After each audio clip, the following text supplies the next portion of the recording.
Welcome to Leaders in Cars Getting Coffee. Today with Ori Brafman, author of the book The Starfish and the Spider, The Unstoppable Power of Leaderless Organization. Ori is a top leadership consultant in the Silicon Valley. So Heiko and Ori are taking a ride to the wonderful city of San Francisco, and they will discuss how leaders are actually created in a decentralized environment and what the value of resistance is and how you can overcome it. It's a great episode, and since it's filmed in virtual reality, you can put your own goggles on and be even closer to the Californian Silicon Valley vibe. It's a really great show, and there's a lot more to come, as you can see. Don't miss out on anything. Thank you for being with us and enjoy the show.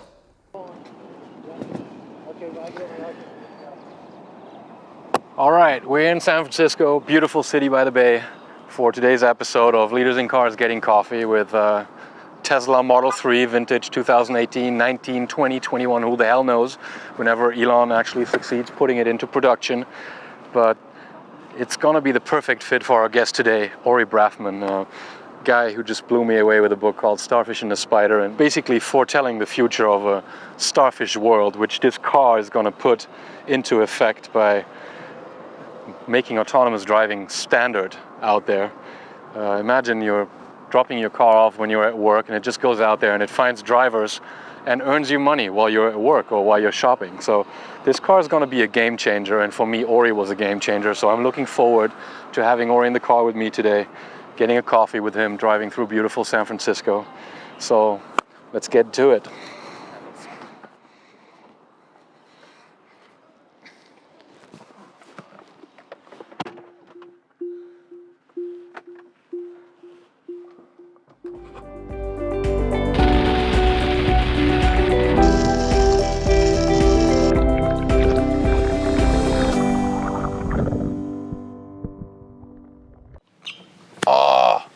Betraying my German DNA, I have to actually correct my maneuver. All right, once again, dear Tesla gods, let me not scratch this. It's so expensive. All right.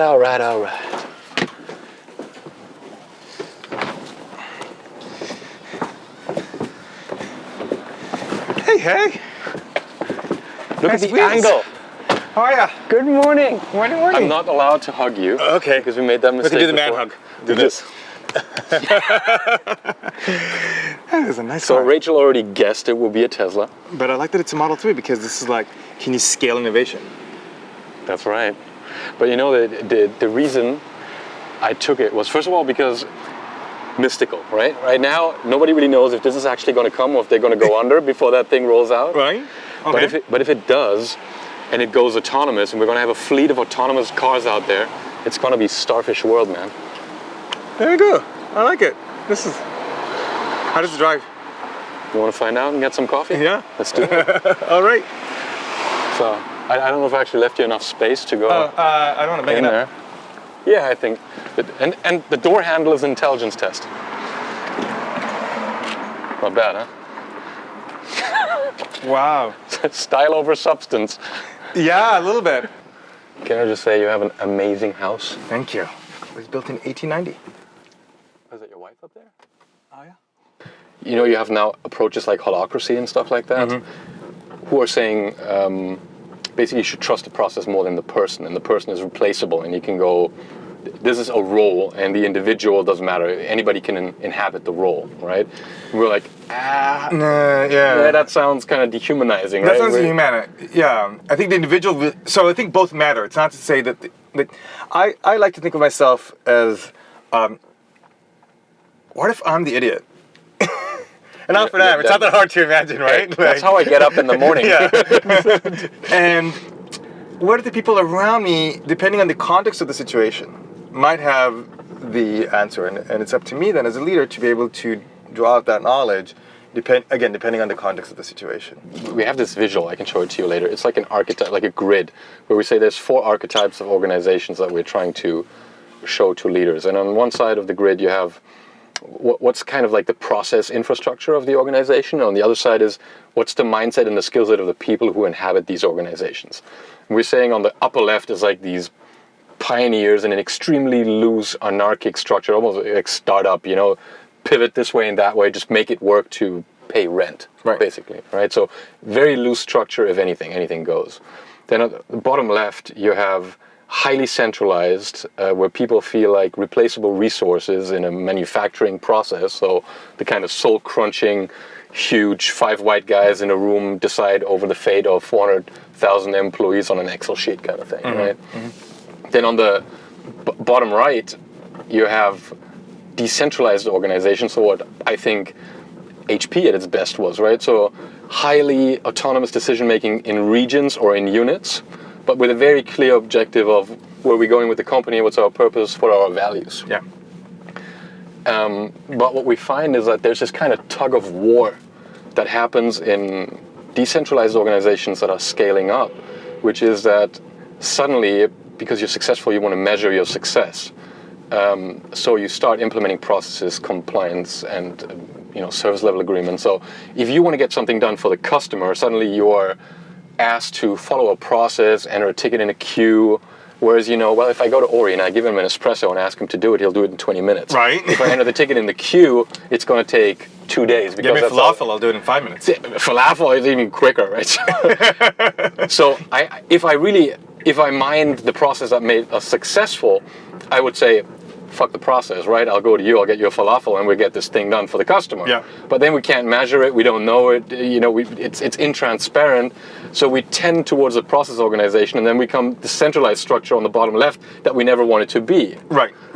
And what we had a feeling was that there's this top right quadrant, this sort of what we call the network of entrepreneurs, like the W.L. Gores of this world, right? Who just said, we're a network organization. We have peer commitments, we have very clear priorities on where we're going, but then we let people negotiate and peer commit on, okay, how do we bring this to life, right? So we make the people the process.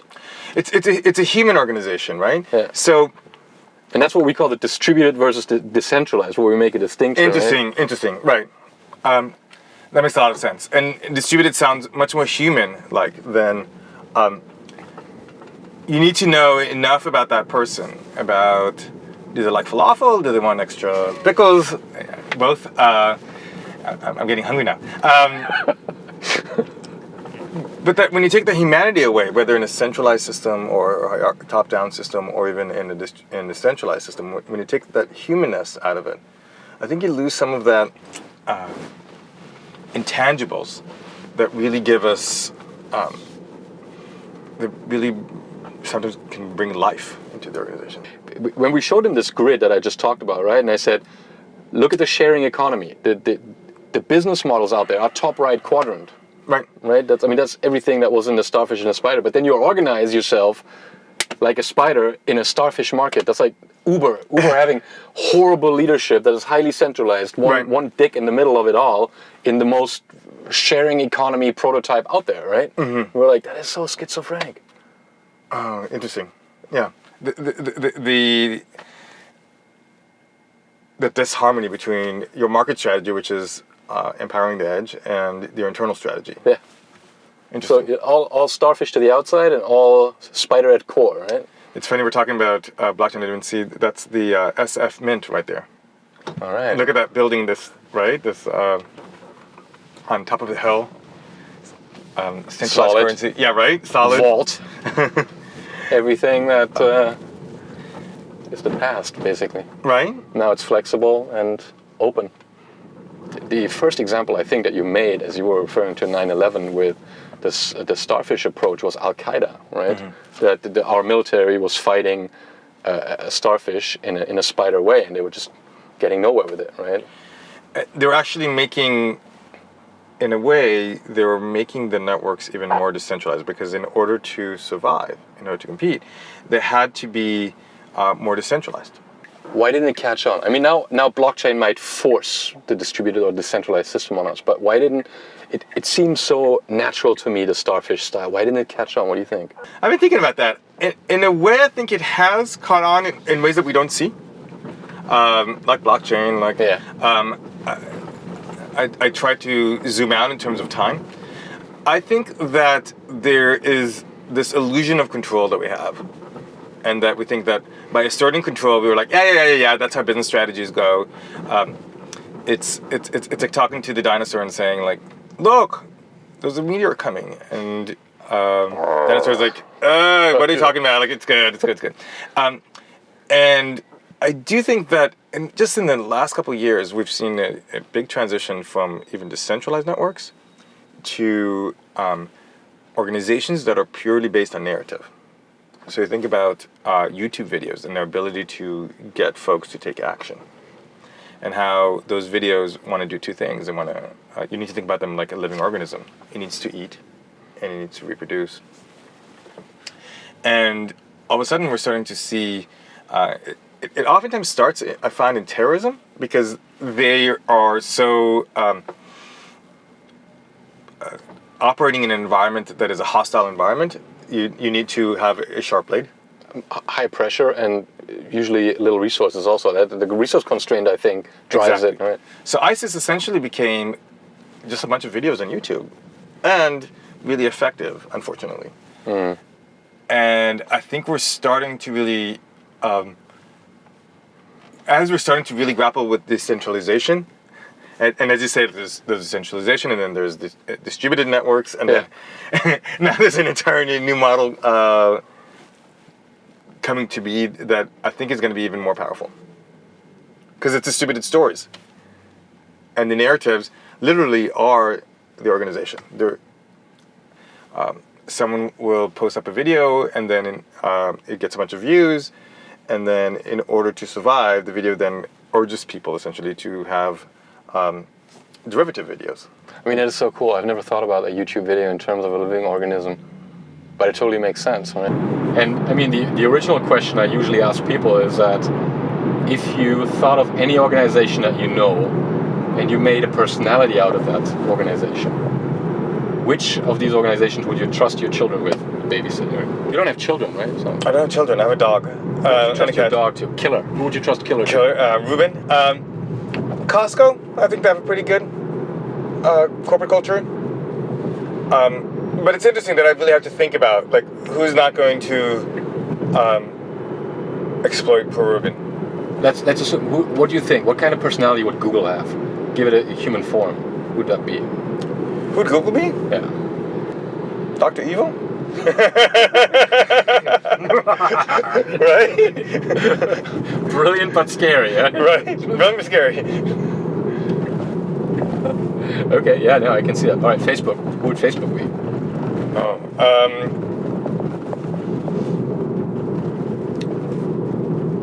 1984. Okay. Right? Yeah, no, I see. Who would you say? Actually, for me, Facebook is encapsulated in Zuckerberg as a person. I think it's him scaled. Yeah. Yes, and I would not trust my kids to him. Yeah. But you are trusting your kids to him in a way. No, I'm not. I mean, I can't. I'm not on Facebook, and my kids are not on Facebook either. No, they're on Instagram. And I can't influence the world. Are they on Instagram? Yeah, but wait. They told me you don't trust VW, but they trust Audi. They got on Instagram before it was acquired.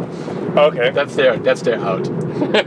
No, but you're right. I mean, this is they have the same algorithms, the same transparency on them. It's the same company. Yeah, it's the same company. So it's Zuckerberg in pictures instead of Zuckerberg in text, right? So yeah, I hear you. So what do you think? What does the future hold? Where are we going 10 years from now? What does our world look like? I mean, you're sitting here in the mecca of technology in Silicon Valley. What do you think will be dominant players? What will have changed? What will have improved? What will have gone to shit? I think we're about to see this disintermediation on a huge scale. I think that we're looking, HR, I think is going to be very quickly hit. HR and finance, I think are going to be really affected by the digital revolution. So you think that these technologies are going to have an impact on organizations? Right? Huge. But if we're sitting in 1995, we're going to say, how is the web going to affect things? I don't think we would have realized it would be Amazon, it would be commerce. I don't think we would have. I think the question is still, what are going to be the specific companies that are the most revolutionary? Mm-hmm. But I think that change is coming in bigger ways than we can really imagine. Okay. We call this the definition of done, right? To say, if I have not succeeded, that by the time my kids are 18, they can live on their own, they can make a decision what they want to start working on. I mean, they won't have shit figured out, right? That's an illusion, but they know how to budget their own money. You know, they can do their own laundry, and they come back home when they want to, but they're not reliant on me anymore. Right. They can vote, they can live by themselves. That's success. Right. So why do we never apply that concept to organization? Why do we always have the feeling that we need to shepherd people and hold their hands and control them and all of that? Why don't we work to a point to say, whoever wants to work here, you have a certain amount of time and we will give you all the tools and processes to get into adulthood, but then we expect that from you. It's a narrow versus a broad outlook, right? So everyone's trying, let's assume for a moment that everyone's trying to make the people the best they can. And you can either really micromanage and really organize every element of the day. With the idea that, hey, if we organize every element of the day, then we'll hit the ultimate destination. But almost the opposite happens. When you start organizing that tightly, you take away the flexibility of the organization to actually meet its desired goal. Yeah. So that in order to achieve results, you need to let go of control. And there's this fallacy of thinking about that control is always beneficial. In this new book we looked at, in Radical Inclusion, about control comes at a cost. Mm-hmm. And is that cost worth it? Mm-hmm. It's a simple economic question. Mm-hmm. What cost are you paying to exert control, and is that cost rational? Yeah. What's the return on investment for that control? Yeah. For that control. Mm-hmm. I think we don't do that. We're like, yeah, we're going to control everything. It's nuts. When you look at it from an HR perspective, usually what we do is we take people through a calculation where we say, look at the people, at the involuntary turnover that you have in your organization. People that are leaving that you don't want to leave for all the reasons that you already know. They don't like their boss. They don't get developed enough. They don't feel they have autonomy. You know what they will leave for, and yet you do symptom meddling, but not root cause analysis. Right. And it costs you, and we can go through this, we can plug in an average number for how much these people earn, and how long does it take you, opportunity cost, to find people, ramp them up, get them productive. Mm-hmm. Let's say, at an average salary of 80,000, if you lose 200, it costs you 40 million a year. Mm-hmm. You have 40 million that you could actually do something with, or if you could drive that down by just 20% by being more inclusive in how you let people take decisions in the company. Of course 5% are going to fuck up and they're going to do stupid things. Like, your kids are going to do stupid things as well, right? You did stupid things. I still did stupid things. But mid to long term, these Starfish organizations, these what we call the distributed network organizations, have proven that it works. It's a black swan event maybe still, but it works. Right? Right. And it makes you more money. Do it! Why can't they get it? Why can't they get it? David, for example, told me that for him, working in the Pentagon was soul crushing, right? When he was trying to implement system-wide change, it's like the resistance in the system is so high. I've come to think that resistance is there for a reason. Okay. And that you look at these organizations that, look, the military will be there in 100 years, in 500 years. They will be there. And that tension between innovation and tradition, and how do you make sure that one specific element doesn't break the entire organization? Yeah. Or in the introduction of one new factor. And I think you kind of have to embrace that. You have to come to it from a place of everyone is trying to fundamentally protect the future of the organization. Mm-hmm. And that people might have different ways in which to protect it. I didn't thank God for the resistance. We never do when I got white hair over it. But whatever, yeah. And in a way, what I've learned working with the military is whatever doesn't kill you makes you stronger, and that resistance is there because people love the organization and they don't want you to break it. And you need to you can't come in with just a hammer. Yeah, I don't know. I always felt that it was more egotistical. Resistance was usually about my position and my fiefdom, and less about I care about the institution. Systemically, no one ever gets fired for not innovating. right? So you're going to get in trouble if you innovate and something bad happens. Yeah. I understand what you're saying. And I mean, I think in a positive way, let's go back to the Trump administration, we see that resisting radical change sometimes can be good, because the system's pushing back also against what you might consider negative radical change, right? And you're like, thank God for the bureaucracy, right? I think that's where inclusion comes in. Is that if you really want to make this a non kind of deviant, right? Yeah. From like, hey, this is one success story here and one success story here, is that you have to get people really feeling a sense of belonging, whether it's HP, whether it's a company, whether it's the country. And that they need to have this full ownership of the process, and only then can the change be enduring. So shall we get some coffee? Let's get some coffee. I never thought that I would have my work with the military would be so meaningful to me. What I've been trying to do, so I have this program. We just finished it. We brought 30 Army active duty people to Berkeley for 12 days. And do you have to dress casual? Super casual. We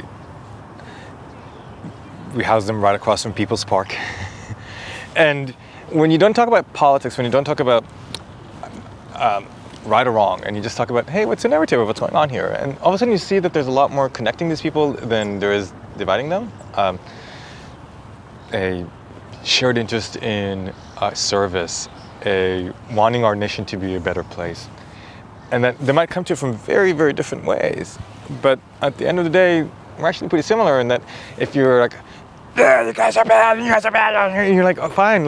But I think that's maybe like 5-10% of what separates us. I think the rest of it is actually we have pretty similar outlooks and pretty similar stories. And that if you are able to focus on a human approach, and get people to just interact as humans, maybe it's that simple, right? Growth is not static. Yeah, like why the hell would the US Army bring me in to come in there? And I think part of it is that this organization, yes, that has been very based on tradition and based on the past, is also recognizing that in order to survive, it needs to be more reactive or more responsive to emerging trends.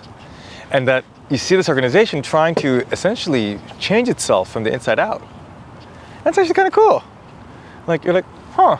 Or at least they're wrestling with the concept, right? They're wrestling with this concept because they realize that after 17 years of war now, they're not going to kill their way out of this conflict. They're not. So they've been fighting Starfish. The Starfish is becoming more and more distributed. They've now narratives, and this is not a war that you can kill your way out of. So they're going to have to change their tactics. And if the military is realizing it, I think corporations are going to be realizing this very soon as well, because the tactics are not going to be effective in the marketplace. I've asked my students, how would you compete with Uber? And they're like, well, Uber's on the phone. And I'm like, no. Like, Uber certainly has a competitive advantage. Certainly. But what if you can disintermediate Uber? What if you're able to essentially put people, just drivers connect to each other directly, even through a mesh network? Blockchain. Disintermediate payments through virtual currency. And all of a sudden, you can have a system that takes a 2% commission, a 3% commission. You can have a free system, in fact, if all the drivers agree to go into it. Yeah. There's that huge disintermediation and we tend to so think in terms of like, well, how do I assert control in this situation? And because you always think in the context of that organization, right? Mm-hmm. And then just in terms of that disruption. But usually the disruption is the thing that you don't think about. Like, right. Yeah. But I think that's the mistake I made when I came from your book, because one of the learnings was leverage existing platforms. And I was like, all right, well then I need to leverage kind of HR as a function. Yeah. But the platform itself was resistant to the disruption. Yeah. Right, so I was like, So So what you need to do is you basically need to say, well, this community is in shift, the management community. So what if you go to the business community and say, forget about the way that you manage your people, look at the way that your business is run. Yeah. And now let's try to distill lessons from how the organization is run, and that, can we all agree, is tending towards Starfish platforms. Yeah. Kill the intermediary and all of that. So that's understood. Yeah, and blockchain, cryptocurrency.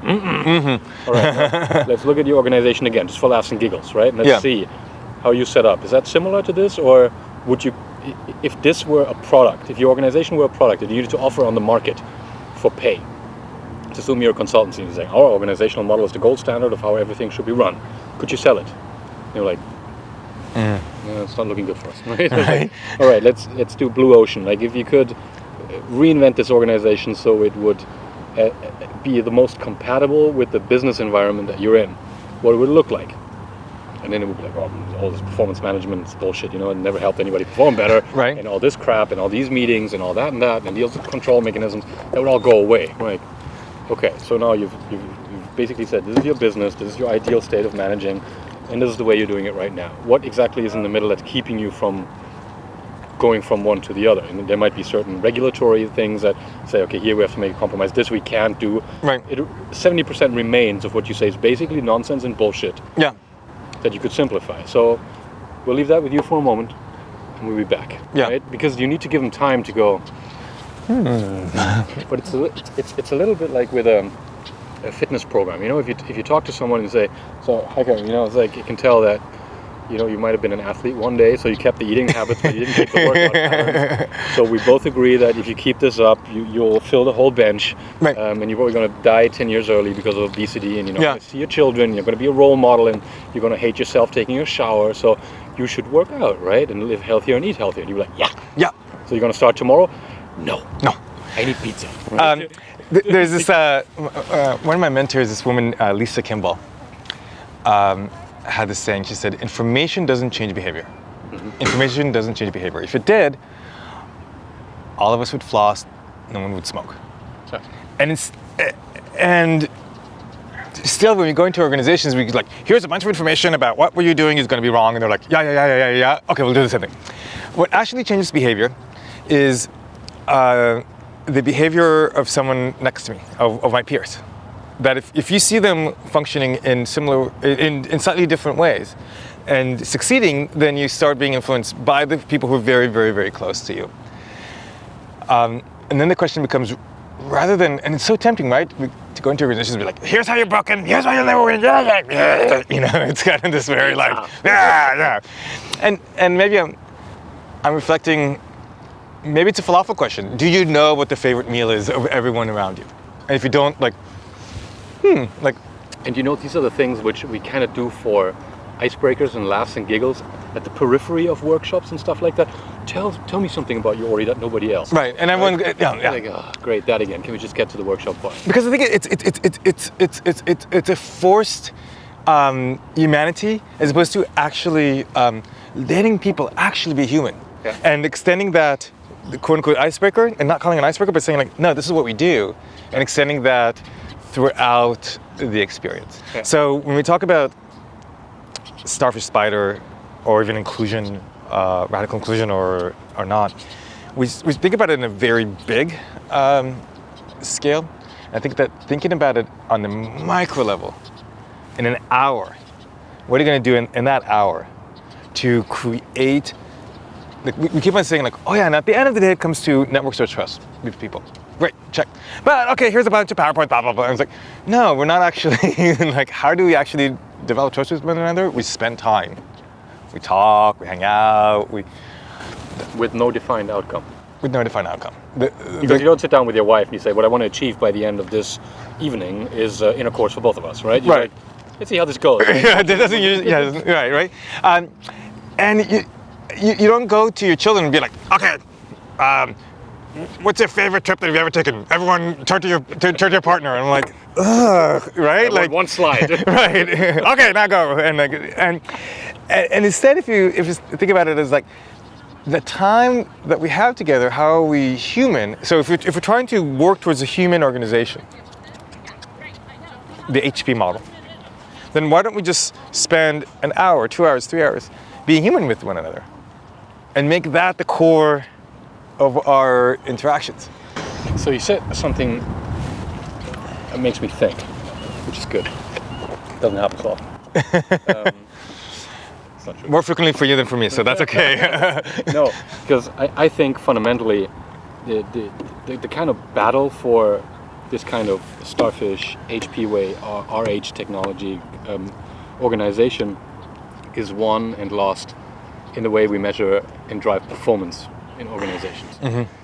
Because that controls the narrative. Right. Right? If there's a metric that you have to achieve and somebody says we have to double our profit by 2020, that's the framework you're caught in. And you can be as human as you want. You know that there's this Damocles sword hanging over you. If you don't make that number, you're out. Right. Right?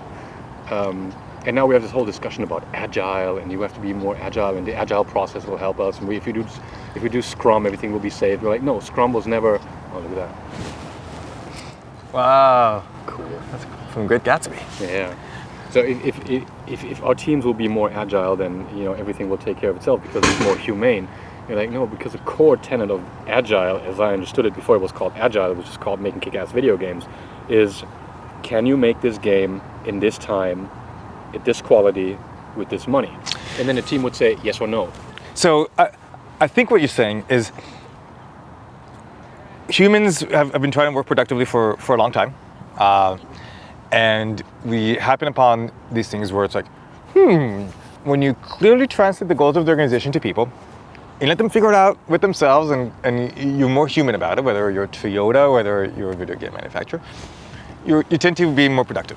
And people are like, okay, well, let me take that, and let me put it into a very structured system where first you do this, second thing you do this, and that all of these processes that we kind of scoff at now, that we're like, we have to go through, like, and I wonder whether Agile will, that's a challenge that Agile will be, is like, I can imagine as we speak, someone's like, okay, here's how you're gonna be Agile, and there's a community already getting those knives out, right? Right. And then instead, like, I think Agile happened upon the same fundamental truth that I think we've seen in history of, like, translate the mission of the organization, like, there's a goal, you guys figure it out, like, be a little bit more human with one another, and like, and break it down into little chunks, like you said, like, yeah. think more hour, day by day, and just disaggregate it more. Yeah. But I think fundamentally also validate with people if they believe this is achievable. Right. So at the core of that is talk to each other. Yeah. Do you like falafel? Do you like tacos? And instead we're like, we just okay, came up with a new management system. right? It's called The falafel. Talk to each other. Talk to each other, right? We'll call it the falafel model. The falafel model. Well, and there's a stupid little meme that's going around where it says people are not usually resistant to change; they're resistant to you telling you have to change. Yeah. Right. But as you said, if you change first, you know what? I've changed something about my behavior. Yeah. I want to share it with you. Take it or leave it, right? Huh. And that's something that is so rare. And again, that's what we're trying to do with this VR experience, to say, if you want change in the organization, dear leaders, go first. And for that, please experience what it feels like. And you just let the people who have the information make the decision. So push authority to act to the information. Right. But I think what we also need to do is we need to push the emotion of what it means to fail back to the people who are removed from it, right? To have this dialogue to say, this needs to go back and forth, and somehow we need to bring this back together. Right, so that we're one conversation. We've been pretty good about pushing information or the decision-making process down to the edge. Pretty good about that. It's much more challenging then to get that information back because of just basic status. That if you come into any meeting and your manager or your leader, people are gonna tell you what they think that they want to hear. They're gonna bullshit you.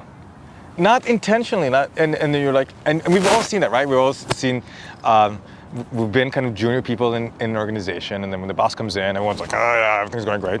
And we're like, when I grow up, I'm gonna be a different boss. I'm gonna listen better, and it's like, no, it's not that these people, like, that you're a better human being than these other people.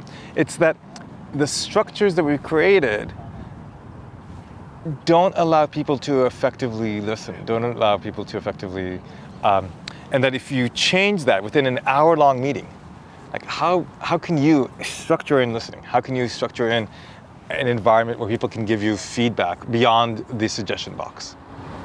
And how do we incentivize it? How do we incentivize that there's something in it for you and the whole that you do listen?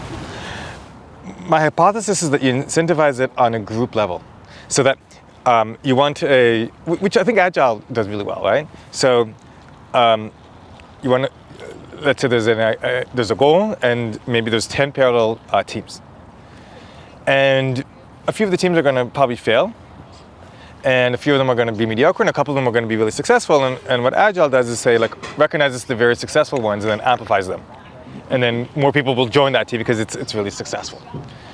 So then you take away innovation from the individual to the group, and then you minimize risk that way.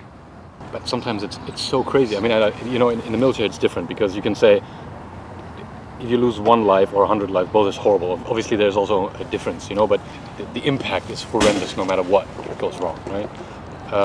In an organization, sometimes you have companies that are printing money. They're stupid successful. Yeah. They're doubling their growth, and then they're firing people over missing growth target by a percentage point. Right. Where you're like, are you fucked in the head? Like, literally, like, what kind of stupid human? Could you go home and explain your child what you just did? Right. Would you be okay with that? Right. There's a million ideas about how to improve an organization. What's really tough is the implementation. And a lot of organizations haven't quite cracked that, right? Because the implementation is going to have to be more human. It's going to have to be more. It's all in execution, and we all know, like, well, in order to execute well, we need to build trust, we need to build collaboration between. But we don't allow people to actually truly do that, because we don't, I think, help people understand really how their contribution is helping a P&L target. And we try to tend to be overly micro. We try to then reward things that are so far removed from the P&L target That they all can see their impact. If I Exactly. change, what the hell is me? Exactly. Think about if a company, a big company, let's say, is trying to do cost savings. And think about, rather than if you try to get, let's say it's a 10,000 person group, and we try to figure out, okay, what's a way of saving $1 million, right? And you're like, okay, there's this idea, that may or may not work. What if instead you ask 10,000 people, how do you each save $10? Just $10. Are you saying that you can't save $10 for the company in a year with what you're doing? And people will be like, I bet you anybody in like over a year, like that's less than $1. One less falafel, like, right?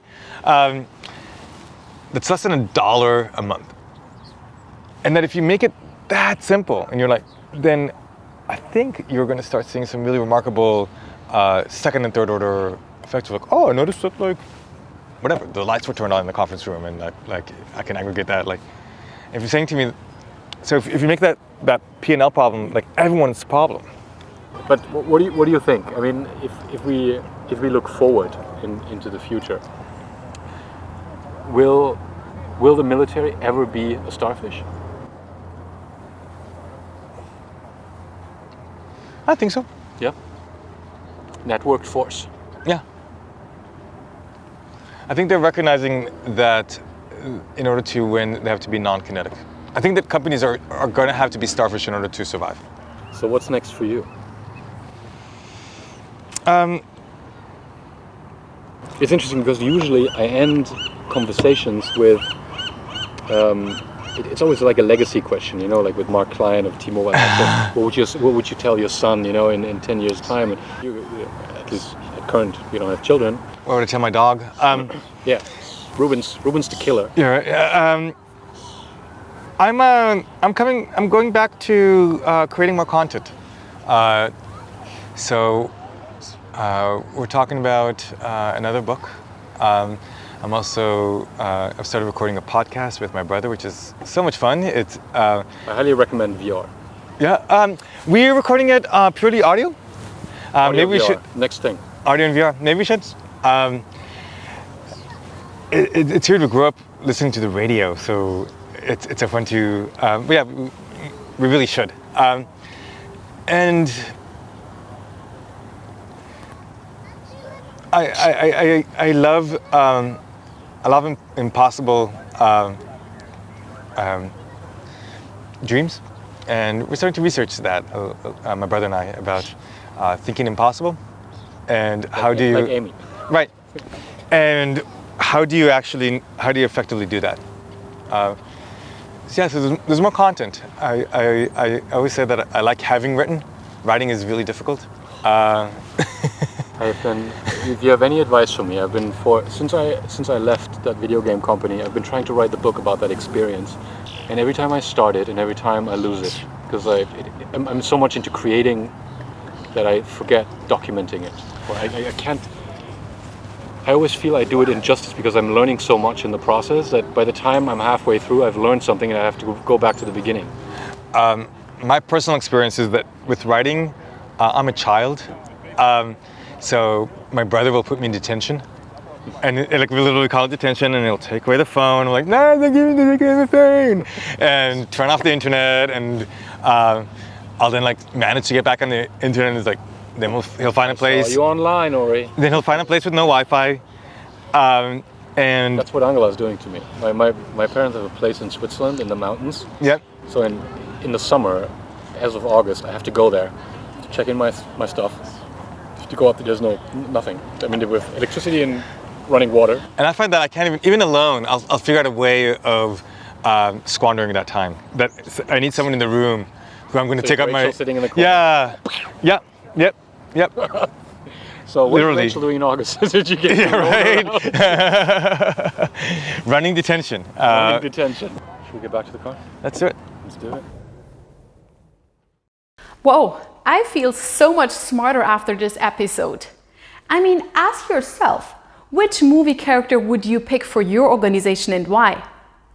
What narrative do you want to amplify about your organization? Two essential questions on the way to transition to a network organization. If you want to find out more, contact us at Resourceful Humans. Thank you for being with us.